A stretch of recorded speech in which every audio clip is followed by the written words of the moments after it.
Good morning, everybody. Good morning, grandmas. Woke up to a hat trick of sales today, meaning I sold something on eBay, Etsy, and on Amazon. So I did the hat trick. The trifecta. The trifecta, the hat trick, whatever you want to call it. Etsy hats that I currently have listed. They're actually some pretty good hats. I got some Splash. They're all vintage.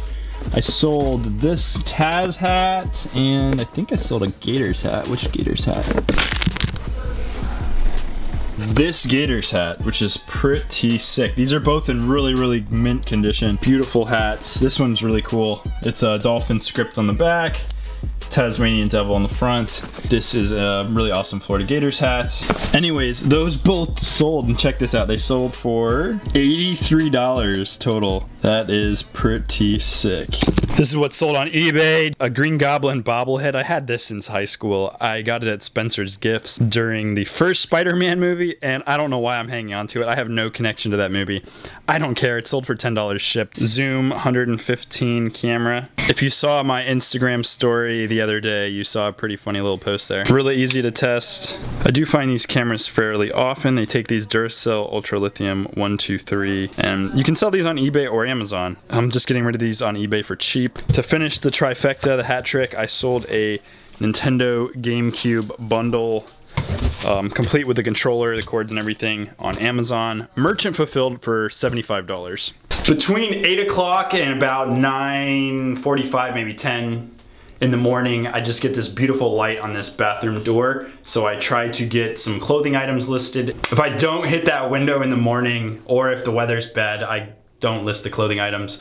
I go to something else. Got a Burberry polo, North Face long sleeve, and I think this is just a Lululemon t-shirt right there. All of these are my size. I've worn this to work. I've worn that hiking, and I've worn that to the gym. But as Sean from Portland said, get rid of all of it, and that's exactly what I'm gonna do. Or at least get id of most of it. 66,000, it's not soul crushing, but it's like definitely a nuisance.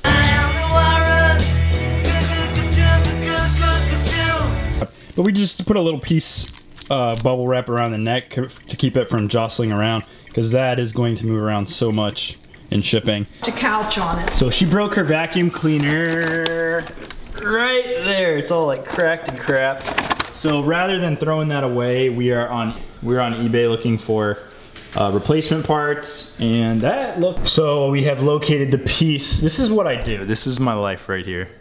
She also wanted a brush, so we're gonna get both pieces. She wanted this one, a soft dusting brush. We're gonna get that. Just got this off of Amazon. Never used one of these before, but I'm excited to get into it. I got some replacement joysticks for GameCube controllers, a bright box. This is supposed to be a photo box, but like a little portable one that I might be able to use in my van or whatever, but how do I open this? And it gives you a nice illuminated place to take pictures of smalls.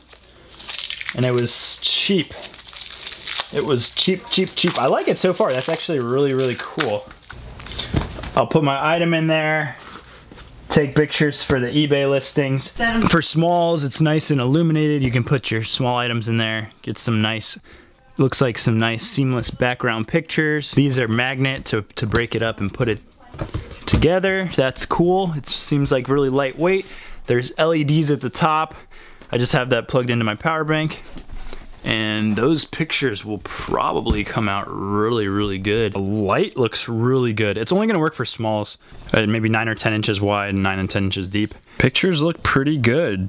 Pictures look pretty good. And essentially I'm here to talk to you today about scaling your Amazon business. And when I say scaling, that means a lot of different things to a lot of different people. And so what I have done is I have broke this down into 3 basic points. What it means to scale your business, because it actually means you're doing something. So your goal should be to take action. Just got off a Google call with Cleater. He is an amazing reseller. He doesn't do much social media, but he's all over a lot of free and paid Facebook groups. He's going to be speaking at the Green Room meetup in July. So I wanted to view his presentation, some positive feedback, give him some practice. I'm about to list this vintage bicycle on eBay, so I just wanted to show everyone that.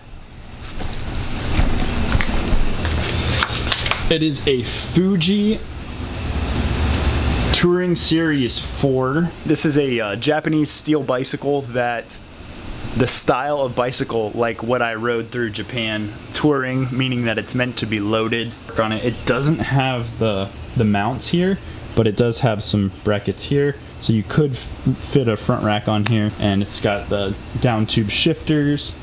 It has pretty good decals, and back here you see I have spoke. There's extra spokes on the chainstay. This is usually indicative of a touring bike.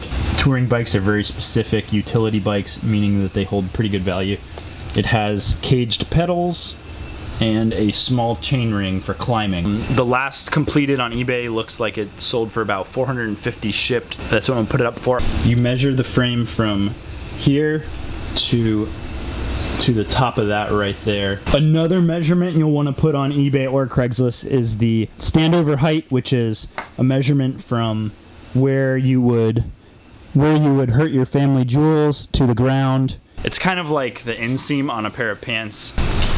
So I don't know exactly what year this bike is. I know it's from the 80s just from my personal knowledge. So I'm doing my research and I found a post on bikeforums.net. I found a post on bikeforums.net with some information there. It's all about the serial number on this bike.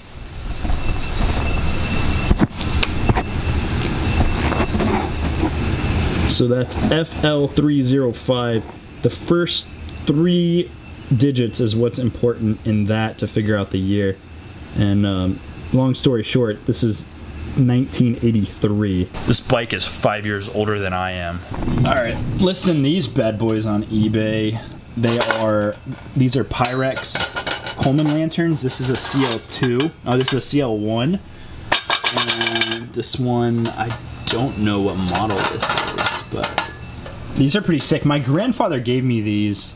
He didn't give them to me as a sentimental value. He gave them to me because he found them. They found them at the dump where they live. Like, he calls it the dump. It's like a trash compactor where they live, and he gave them to me to sell on eBay. So I'm gonna do you right, Grandpa. I've been hanging on to these for a while just because I've been lazy. I heard my mom say that she had moringa leaves from the bedroom, and I came out excited because I was eating all the moringa leaves. Moringa noodles, moringa smoothies in Thailand almost every single day from Bob's Moringa place. Is it moringa? Moringa, whatever. I didn't know we grew this in Florida. That's awesome. It's a shrub, I think. We have a resource. It tastes just like it. Hyper vitamin and hyper mineral leaf.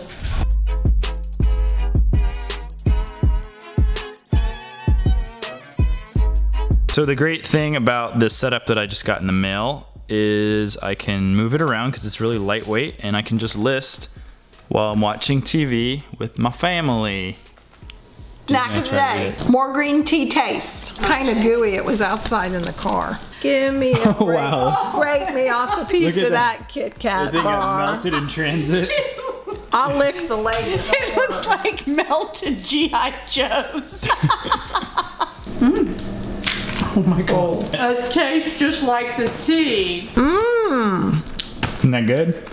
And I'm a chocoholic, so this is different, but it's good. Yeah.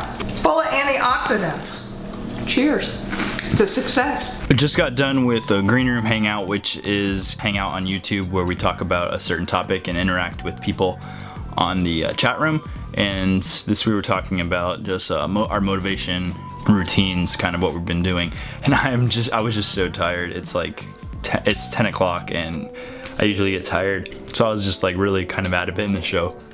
I'll put a link to the show in the description if you want to watch that. Anyways, if you enjoyed the content, give the video a thumbs up. If you have any encouraging comments, I'd love to hear them, and I will talk to you guys in the morning. Bye.